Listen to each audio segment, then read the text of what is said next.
من مهفونك هيا ام دي بحثي بيك هاتوكن العراقي چونكو وانا وزيرك دي هبيت بس افرو متماني ورناغريتن من مهفونك هيا سامي اوشانا الفراكسيونا صيانة البرلمان العراقي ومهفوني منه كاك سامي بخير بي زور سباس ابدا ما خوش بيت ودامي سوراني باشا بوتا يعني هاد كرمانجي باغ من شي مشكله باشا خوتانا زانن بيك هاتا كان نو كرسيان هيا وكو بيك هاتا بلام كريستيانا كان بينز كرسيان هيا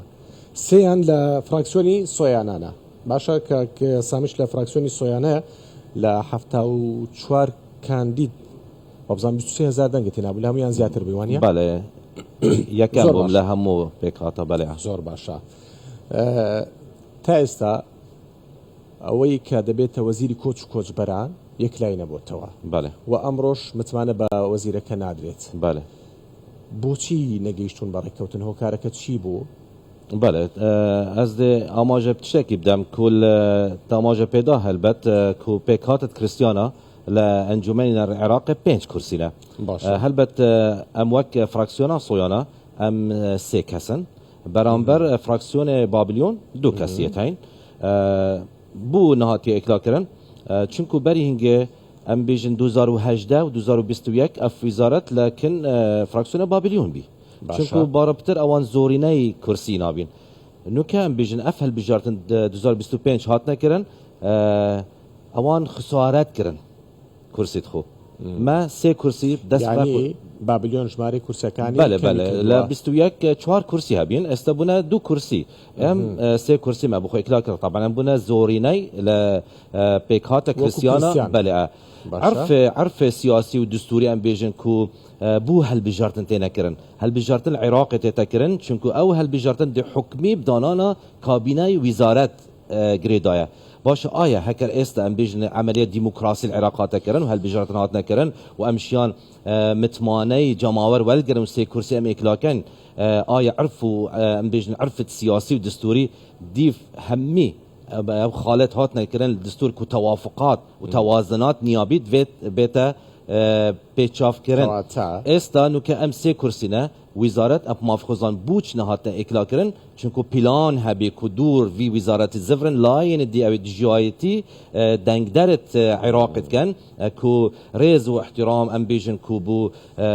دنگدر هكر هبت سبب كورتيكي الريان تداني ايويس وزارة بو اوبيت طبعا او كاركر بو بوفيتشتي كو وزارة اكلاكت بس ما تاسيروش بر لاستا داغود وزارتي كوچ بران بو اوانا بيت بلام بيتشاوانا بو اما شون بو هل بتوك فراكسيون صيانة مدان وستاندن قالك فراكسيون اطار تنسيقي ويتهمي لاين الشيعي وقالية السني وقالية كرديجي دانو ستاندن ماكر متى جهشتنك هاتا كرن كو ما في فراكسيون صيانة وزير دانت چونكو بو زوريني كرسي كريستيانا دست ما استا اوان بشتي وان وكو بيكاتا معامله لقل او وزاره دكن يعني وكو بيكاتا وزاره ور بقريت يعني بس كريستيانا تمام از دوی تشتی آماج چون که وکو پیکاتن نویا بله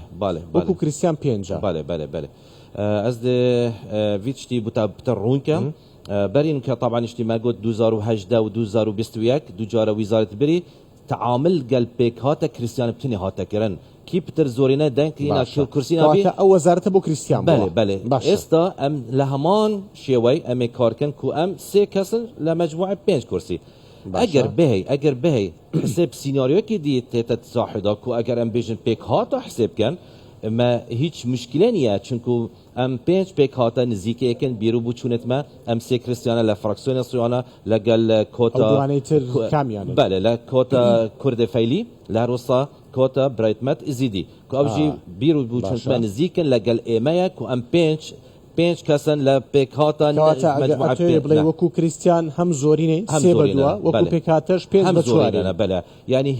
هيج جايستا بو كام يعني بأم وزارته ام ما في خود ظنن ما دا خاص كري وكو ما في ظنن ما دام زورينين او ما في بلا مواقع ها بو هاتا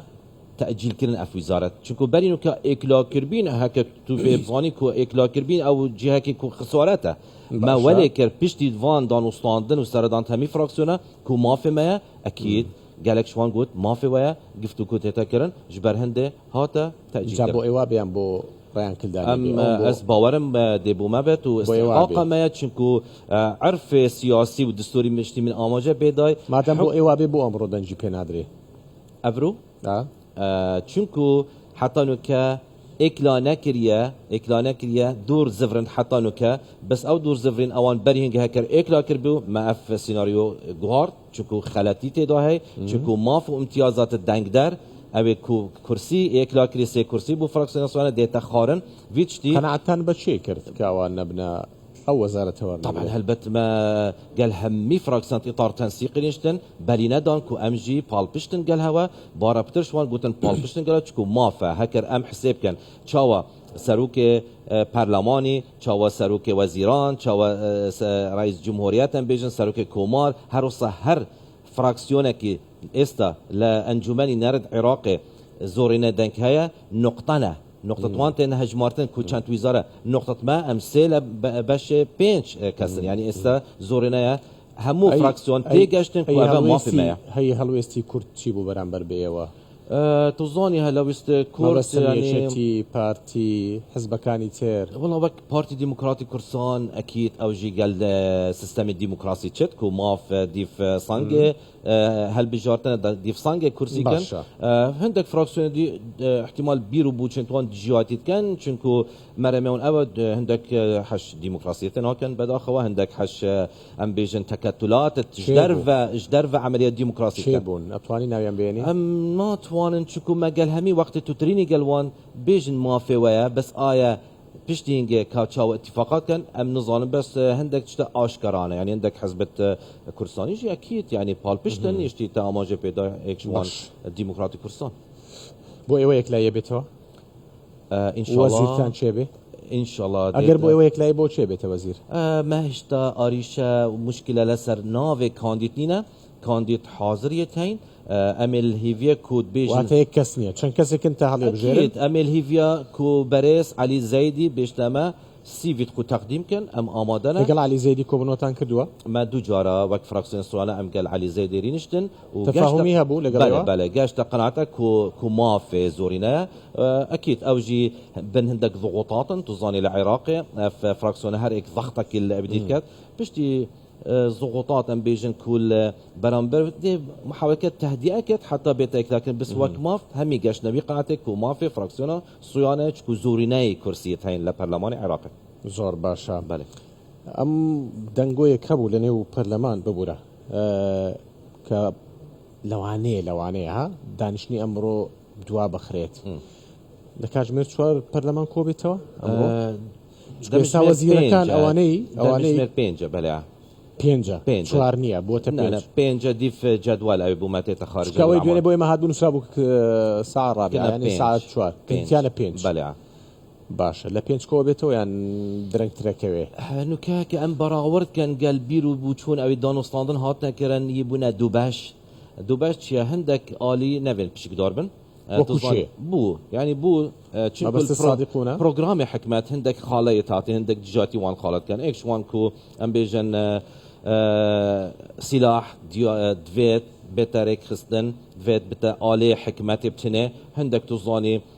عندهم برلمانيتين بريكا هندك ام بيجن فراكسيونة مسلحا بلي اوان دجاتي في صادقون بجدار بامرو اوان تقريبا بشكدار نابن تانستا بشكدار نابن وقالك يتين قالوانجي بشكدار نابن شكو اف خاله بوان دجاتي بيربوچونتوان كو حصر السلاح شي بو درست نابدانشني برلمان اسوي باور ما كو اگر اوان همو بيك و اوت كوان چکداریتين بنا نزيكي 88 تا نوت كرسي اگر همويان بن باش بله اگر همويان اكيد هندك دي ائتلافات دي بلا ما يكم زانيار مي همويانين باش يچان همويانين بس حتى نو كي دانستاندن وان فراكسيونا كو ايا بشكدار بيانا اسوي باور ما كو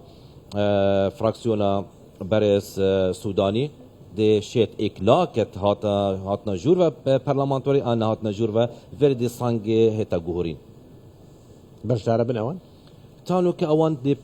بشكدار بن لدانشتن بل آية من سر اتفاقات هكر اتفاقات كرن لقل أولاين بشكدار نبت أكيد نصاب باورناكم دي كامل بت دي كسر نصاب بت وزحمة دي بريبش بس أوي كهيتشيا أم بيجن أوي كهيتشيا كوبتو يعني پنجی ساده دیتا کرن پنجی ساده نه چونکو یمای سر تکتلات کی هکر چو گلوان اوت پشک دانا بن اكيد جلسه نو واتا بنزال صد كوبونو اكريتو وك بنزال صد وك كوبونو هزرامن وك هزرامن وك بالانس او كلا ارز واقع بله اي اقرب بكريت تاخير ترابي لكاجمير بينش يعني بكتشيت شش وحوت وهشت ونو دو امانه شو دبت چونكو قالك جارا ساعه